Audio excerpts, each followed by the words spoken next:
ఆంధ్రప్రదేశ్ ప్రత్యేక హోదా, AP reorganisation act వీటి గురించి అనేక మీటింగులు మనం పెట్టుకోవడం జరిగింది. ముఖ్యంగా ఆంధ్రప్రదేశ్ రాష్ట్రానికి విభజన తర్వాత ప్రత్యేక హోదా ఇస్తామన్నది పార్లమెంట్లో జరిగిన చర్చల్లో చర్చాంశంగా ఉండిపోయింది. కానీ చట్టం జరిగిన తర్వాత అందులో ఎటువంటి ప్రత్యేక హోదా గురించి ఏ విధమైన ఆ చట్టంలో పొందుపరచలేదు. ఆ తర్వాత కూడా అనేక ప్రభుత్వాలు ప్రత్యేక హోదా గురించి అనేక సందర్భాల్లో మాట్లాడారు. కానీ నో కాన్ఫిడెన్స్ మోషన్ కూడా తీసుకొచ్చారు, అవిశ్వాస ప్రస్తావన కూడా తీసుకొచ్చారు. ఆ తర్వాత ప్రత్యేక హోదా అన్నది ఒక చర్చనీయాంశంగానే మిగిలిపోయింది. కానీ పార్లమెంట్లో అనేక మంది ఎంపీలు వీరందరూ కూడా ఆంధ్రప్రదేశ్ ప్రత్యేక హోదా గురించి మాట్లాడినప్పుడు అప్పుడు కేంద్ర ప్రభుత్వం యొక్క సమాధానం ఏంటంటే 14వ ఫైనాన్స్ కమిషన్ వచ్చిన తర్వాత మేము ట్యాక్స్ డెవల్యూషన్ అన్నది 42% పెంచడం జరిగింది. కాబట్టి ఏ రాష్ట్రాలకి ప్రత్యేక హోదా ఉండదు అన్నది వారు తీసుకున్న ఒక విధానం.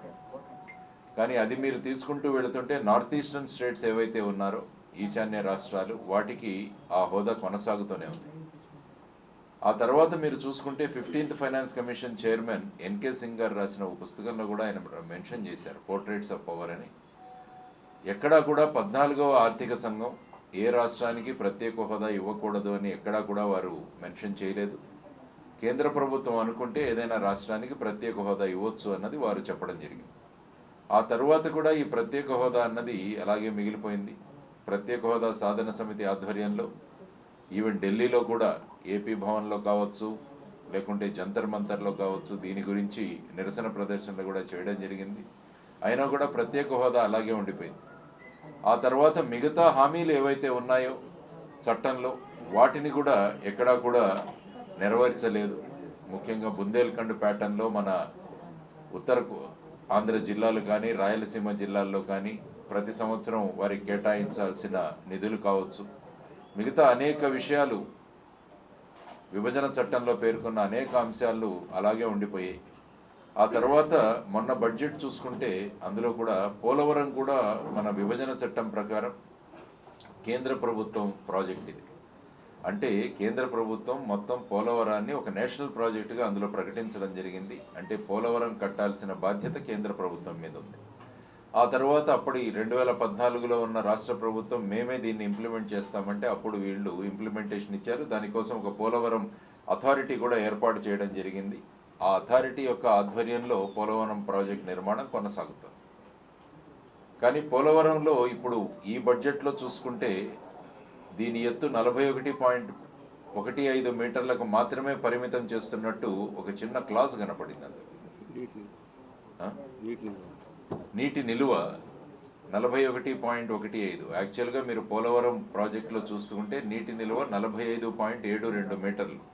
దానికి ఉండాల్సిన బాధ్యత ఆ విధంగా పోలవరం ప్రాజెక్టును నిర్మాణం చేస్తే ఈ విధంగా నిర్మాణం 45.72 మీటర్లు కనుక చేయగలిగితే అందులో సుమారుగా 960 మెగావాట్ల హైడ్రో పవరు, తర్వాత 28.5 లక్షల ప్రజలకి డ్రింకింగ్ వాటర్ సప్లై అంటే మంచినీటి సరఫరా, అందులో 611 గ్రామాలకి, తర్వాత 80 టీఎంసీల నీరు కృష్ణా నదికి డైవర్ట్ చేయడానికి కూడా, ఆ తర్వాత ఇరిగేషన్ పొటెన్షియల్ సుమారుగా 4,36,825 హెక్టార్కి ఇరిగేషన్, ఇవన్నీ కూడా చేసేది. తర్వాత 23.44 టీఎంసీలు విశాఖపట్నం ఇండస్ట్రీస్కి కానీ ముఖ్యంగా వైజాగ్ స్టీల్ ప్లాంట్ కోసం తీసుకురావడం.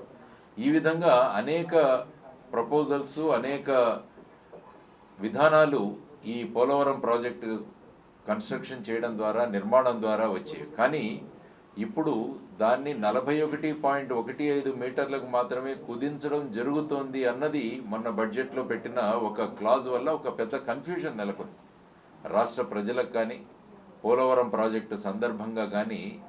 అంటే ఇది ఏమవుతుంది ఈ ప్రాజెక్టు అన్నది అంటే ఈ 41.15 మీటర్లకే మీరు రిస్ట్రిక్ట్ చేస్తే అందులో మన పవర్ ఏదైతే ఉందో 960 మెగావాట్లు మనం ఏదైతే అనుకుంటున్నామో అందులో 960 మెగావాట్లు మనం సాధించలేము. ఆ తరువాత కృష్ణానదికి ఏదైతే 80 టీఎంసీలు ఇవ్వాలనుకుంటున్నామో అది కేవలం 30 టీఎంసీలకు మాత్రమే పరిమితం అవుతుంది. 23 టీఎంసీలు ఏవైతే విశాఖపట్నానికి ఇవ్వాలో అది కేవలం 18 టీఎంసీలకు మాత్రమే పరిమితం అవుతుంది. సో ఈ విధంగా చూసుకుంటూ వెళితే ఈ 45.72 మీటర్ల నుంచి 41.15 మీటర్లకు భవిష్యత్తు ఏమవుతుందన్నది పెద్ద కన్ఫ్యూషన్లో ఉన్నది, సంభ్రమంలో ఉన్నది రాష్ట్రం. కాబట్టి మేము అడుగుతున్నది ఏంటంటే ఈ విషయం పట్ల ఒక స్పష్టత రావాల్సిన అవసరం చాలా ఉంది. అంటే ప్రస్తుతానికి 41.15 మీటర్లు, ఆ తర్వాత 45.72 చేస్తారు. ఎందుకంటే కేంద్ర ప్రభుత్వం మొదటి నుంచి కూడా మేము ఇరిగేషన్ కాంపోనెంట్కు మాత్రమే నిధులు కేటాయిస్తామని మాట్లాడుతున్నారు.